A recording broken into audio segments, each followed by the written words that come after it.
Entre le marteau et l'enclume, nombreuses sont celles qui portent le fardeau de l'amertume dans les regards des autres. Oui, elles sont nombreuses, celles qui boivent le calice de la souffrance jusqu'à la lie, viol, excision, mariage forcé, et j'en passe. Oui, elles sont nombreuses. Voici même que l'Organisation mondiale de la santé va définir la violence en ces termes, étant toute forme de violence basée sur le genre masculin comme le genre féminin. Cependant, notons que le genre le plus touché, c'est le genre féminin, dans la mesure où 95% de ces violences-là sont menées par ces hommes. Une étude a été menée pour prouver que 1,5 million de personnes dans le monde meurent pour cause de violence. Et 36,6% des personnes en Afrique subsaharienne meurent à cause des violences sexuelles ou physiques. Vous comprenez donc cette envergure déplorable.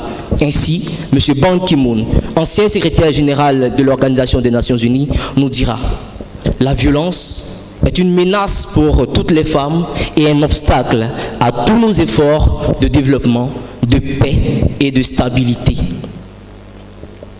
Face à toutes ces violences et à tous ces chiffres aussi alarmants qu'ahurissants, que faut-il donc faire? À cette question, Françoise Héritier répondra, et je cite: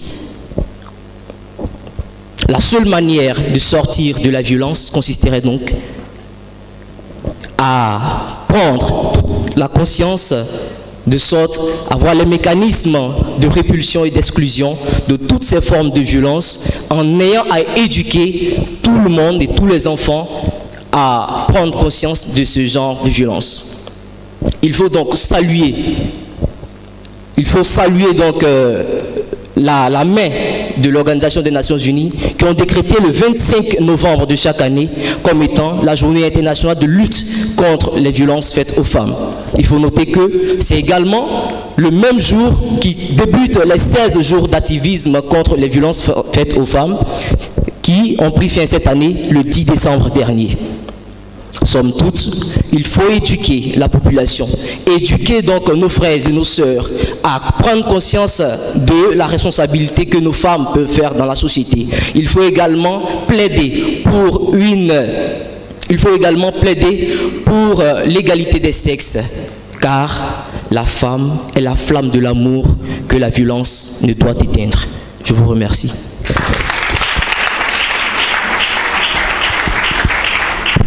Ambroise Kwasi, l'Université de Cocody, en 3 minutes et 53 secondes. On l'ovationne encore une fois.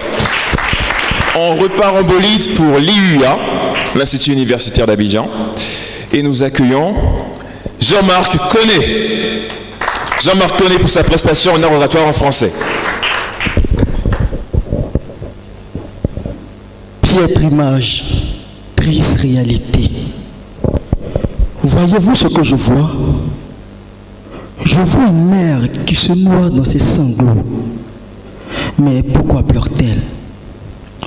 Sur ce trottoir, la tête sous un genou, les poumons frêles de son fils recevaient leur ultime bouffée d'air. Piètre image, triste réalité. Voyez-vous ce que je vois? Je vois un homme qui lui avait promis devant parents et amis de l'aimer, de la chérir, mais invisiblement, mesdames et messieurs, ce dernier s'est pris pour Mohamed Ali. Et des plus grandes douleurs, il lui en fit énormément ressenti. Triste réalité. Non mais voyez-vous ce que je vois? Ou devrais-je dire, entendez-vous ce que j'entends? Grenet, Groslev, aspect macaqué, un singe, négro. Des mots qui, tels des marteaux piqueurs, viennent et désarçonnent le cœur, enragé et impuissante. Et cette personne qui se tient devant la fonte de toutes ces grossièretés. Honorables membres du jury, mesdames et messieurs, je suis Koné Jean-Marc, étudiant à l'Institut universitaire d'Abidjan à la faculté des sciences juridiques. Et de la petite expérience de la vie que j'ai, je vous prie aujourd'hui d'entendre mon ras-le-bol sur la violence. Souvenez-vous tout à l'heure de la requête que je vous faisais. Je vous demandais de voir ce que je vois et d'entendre ce que j'entends.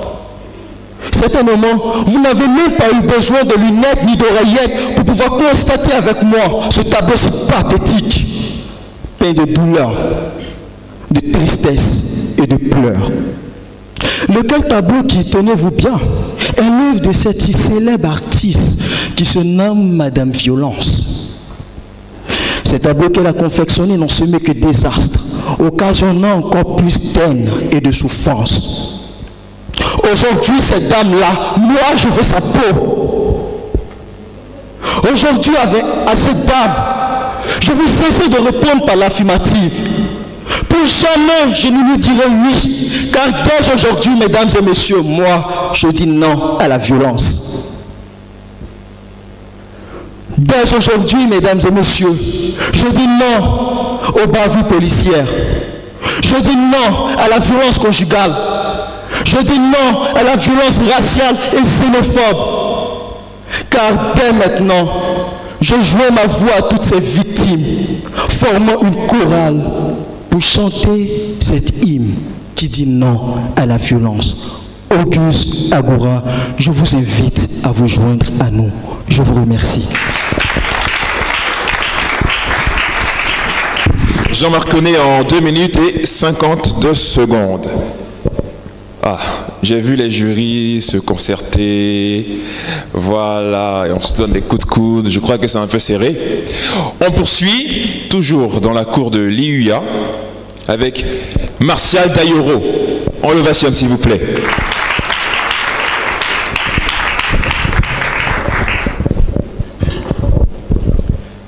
Je dis non à la violence. Honorable membre du jury, Auguste Agoura, je suis Dayoro Yann Martial et c'est sur ce thème qu'il m'est demandé de discourir. De prime abord, n'étant pas sans ignorer qu'il existe plusieurs définitions de la violence, donnons la plus triviale.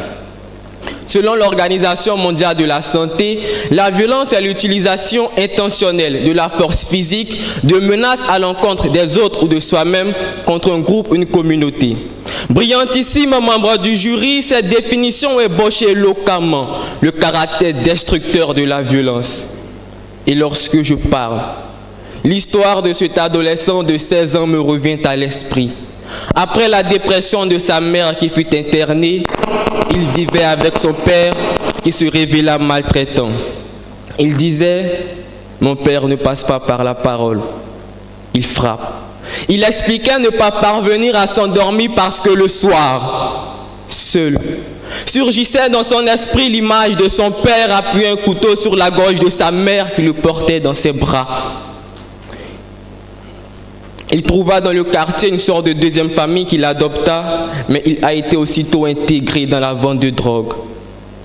Mesdames et messieurs, c'est fait. Miroir de la triste réalité donne du sens à cette citation de Simone Veil disant que la violence blesse et meurtrit l'humanité de celui qui l'a subie. C'est pour cela que nous devons dire non aux violences conjugales, non aux violences verbales, non aux violences policières. C'est pour cela que nous devons garder à l'esprit que la violence commence dès qu'il y a non-respect de la dignité d'un homme. Et dire non à la violence, c'est ne pas la pratiquer, c'est l'empêcher et c'est la dénoncer. Chers membres du jury, laissez-moi vous faire une confidence. Un jour, alors que je répétais mon discours, un homme m'interrompit en me posant cette question. Ne penses-tu pas qu'il y a une guerre juste, une violence légitime? Alors il évoqua Max Weber, la théorie de la guerre juste qui traite de la justification de la guerre et comment elle doit être menée pour respecter les principes moraux qui sous-tendent nos actions individuelles et collectives. Mais, ai-je répondu, pouvons-nous parler de guerre juste lorsqu'on sait qu'elles sont toutes par définition destructrices et humainement calamiteuses? Non, il n'y a donc que des guerres justifiées politiquement, c'est-à-dire destinées à remplir un objectif politique. Et parlant de la violence physique légitime de l'État, cette légitimité n'exclut en rien son caractère destructeur. Et c'est pour cela que l'État ne doit l'utiliser qu'en dernier recours. Et dire non à la violence dans ce contexte-là revient à l'empêcher en respectant les normes que nous nous sommes fixées, car l'obéissance à la loi qu'on s'est prescrite est liberté. Il faudrait donc trouver les solutions ailleurs, car rien n'est stupide comme vaincre. La vraie gloire, c'est convaincre, dixit Victor Hugo. User de la violence, c'est recourir à sa force plutôt qu'à son intelligence. Nous devons donc discuter, débattre dans le respect.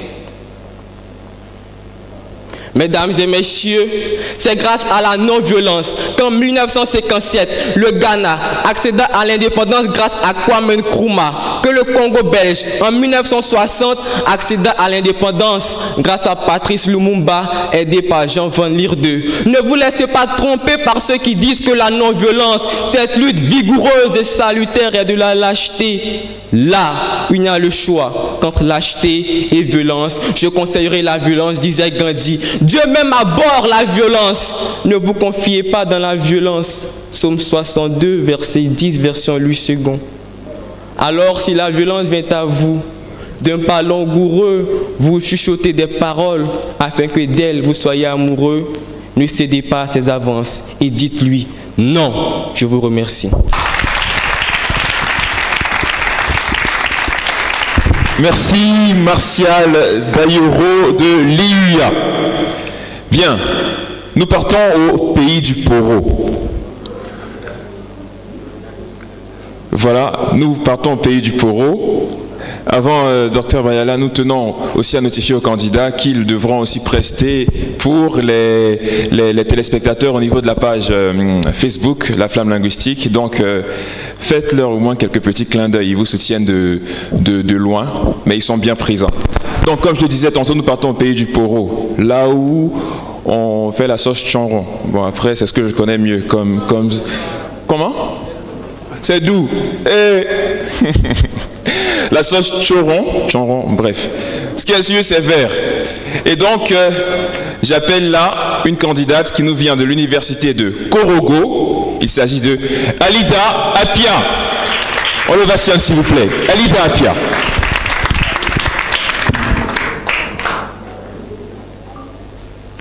Il est temps que tout s'arrête. Je veux parler. Parler et non râler. Honorables membres du jury, chers invités, en vos rangs, grades et qualités, tout protocole respecté, chers amis, recevez mon chaleureux bonjour.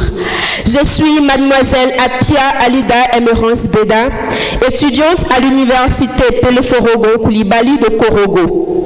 Le thème sur lequel je veux m'exprimer en ce matin est « Je dis non à la violence ». Violence.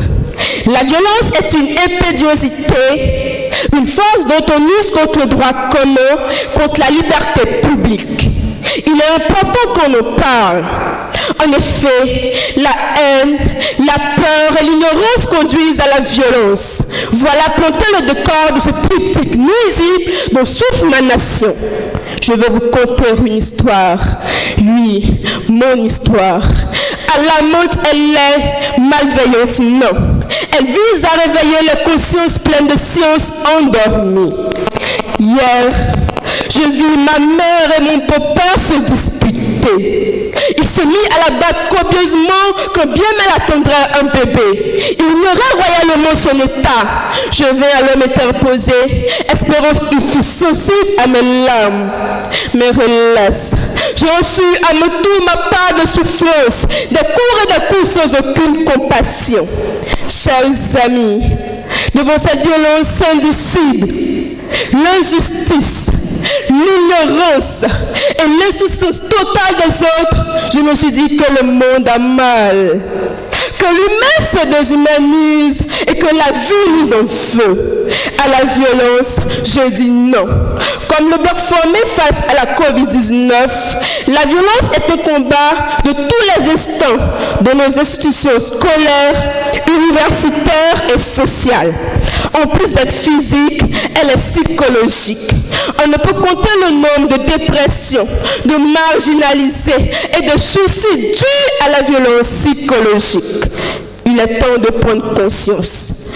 À l'image des médecins prêtant le serment d'Hippocrate, prenons le pari de l'engagement collectif en disant non à la violence et au chaos. Sinon, un nouveau pacte social du vivre ensemble. Écrivons une nouvelle page. Intellectuelle, voilà ta mission, notre mission. Femmes d'ici et d'ailleurs, victimes de violences conjugales et sexuelles, enfants du monde maltraités, hommes et vieillards des quatre coins du monde et de toutes saisons. Ne laissons pas prospérer ces violations de nos droits, tous comme des Prométhées. Ne nous taisons plus. Élevons-nous tous contre tous les types de violences. C'était Apia Alida de l'université Pele Forogon Koulibaly. Je vous remercie.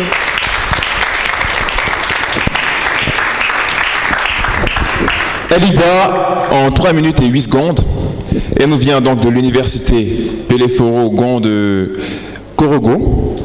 Voilà, hier, pour anecdote, il y a quelqu'un qui a dit « J'espère que tu n'es pas venu avec les gris-gris dans ton sac. Hein. » Vous les gens de Korogo, là, peut-être que tu es rentré dans le bois sacré, on ne sait pas. D'accord. Et nous poursuivons, et là, j'appelle une maniaque de la seringue. C'est-à-dire, c'est une fille, elle peut vous piquer, quoi. C'est-à-dire, elle a reçu la formation pour ça.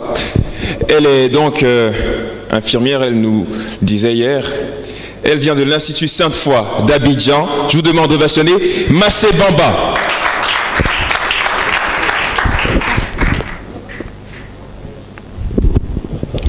Violence. Un mot si fort, si violent que l'on entend partout. Ah, la violence qui les tue. Par définition, la violence est l'utilisation intentionnelle de la force physique, des menaces à l'encontre des autres ou de soi-même, d'un groupe ou d'une communauté, visant à nuire, à détruire et même à tuer. Pourtant, la santé et la vie sont importantes. Car selon l'OMS, la santé est un état de bien-être physique, mental et social, et un état de complet, ne visant pas à nuire. Honorables chers membres du jury, très chers invités, veuillez recevoir mes salutations les plus distinguées. Je réponds au nom de Bamba Massé, étudiante à l'Institut Sainte-Foy d'Abidjan. Je suis là aujourd'hui pour que vous et moi luttons contre la violence. La santé est une affaire de tous, et cela quelle que soit sa race. Cependant, force est de constater dans le monde aujourd'hui des larmes de désespoir, des personnes fortes assujetties les plus faibles. Faisons les exemples de violence avec ces exemples ci-dessous. Des femmes battues. Des femmes battues. Après les recherches de l'Association ivoirienne des droits de la femme, 66% des femmes sont battues en Côte d'Ivoire, et cela dans les 10 communes d'Abidjan. Je vous laisse imaginer le reste du monde. Or, l'homme doit se battre pour protéger sa femme et non la battre. Vous êtes d'accord avec moi? La violence physique. Nous nous croyons tellement forts que nous nous permettons de battre quelqu'un. Imaginez, moi avec mon beau corps, si tu m'abbats, qu'est-ce que je deviens? La violence sexuelle, vraiment écœurant. La violence sexuelle. 35% des femmes sont sexuellement victimes de violences. Je dis bien 35% des femmes. Attends, vous et moi venons d'une femme. À moins que nous sommes comme le père Adam. Des femmes qui sont violentées sexuellement. La violence verbale. Ah, dis à quelqu'un, tu es vilain, tu es moche, tu es un chien. Détruit. Chers assemblées, sachez que la parole qui sort lorsqu'elle est mal utilisée nuit à la personne. Détruit, tue. Eux-mêmes peut nous envoyer en enfer. La violence. La loi constitutionnelle nous dit, aux articles 2, 3, au titre des droits et libertés humaines, que la vie privée, la vie de la personne est sacrée. Oui, au droit de la personne est impitoyable. Honorable cher membre du jury, excusez-moi, très cher public, vous êtes d'accord avec moi que la violence vient d'être dénoncée par la loi qui est gage suprême de liberté. Ici, en regardant le miroir de l'histoire de tout un chacun, nous avons violé, nous avons insulté, nous avons injuré, nous avons détruit, comme si nous avons été victimes de toutes ces formes de violence. Mais l'heure n'est plus à la violence, l'heure n'est plus à la vengeance. Il est temps de se lever pour lutter contre cette violence. Il est temps d'agir pour un changement de mentalité. Il est temps de sensibiliser ces violeurs, ces blesseurs, ces destructeurs. Oui, très chers auditoires, il est temps de lutter contre la violence. Comme le disait notre très cher père fondateur, la paix ce n'est pas un vain mot, c'est un comportement. Il est temps d'agir avec un comportement de responsabilité. Il est temps de responsabilité tout un chacun. Il est temps de faire face ou de faire preuve d'humanisme. Car volonté, c'est de détruire une personne. Très chers auditoires, au crépuscule de nos propos, je vous dirais que se venger, c'est de faire preuve de lâcheté. Se venger, c'est de se mettre au même niveau que son ennemi. Se venger, c'est de détruire toute une nation. Si ce, je vous remercie.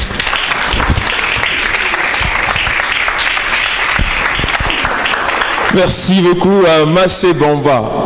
Elle a fait 4 minutes et 43 secondes. On l'ovationne encore, s'il vous plaît. Rappelons, elle nous vient de l'Institut Sainte-Foy d'Abidjan. Nous allons marquer une courte pause musicale. Nous allons accueillir donc 2 artistes, 2 slameurs. C'est leur moment.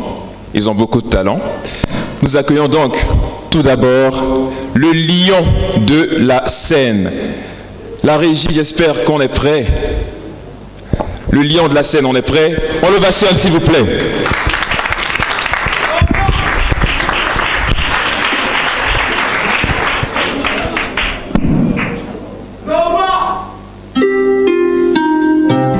Écoutez, regardez et bougez.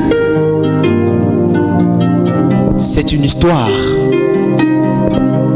réelle qui s'est déroulée au fin fond d'un village très peuplé de la Côte d'Ivoire. Le village caché de l'Odogbokwalo. Tous les habitants y vivaient en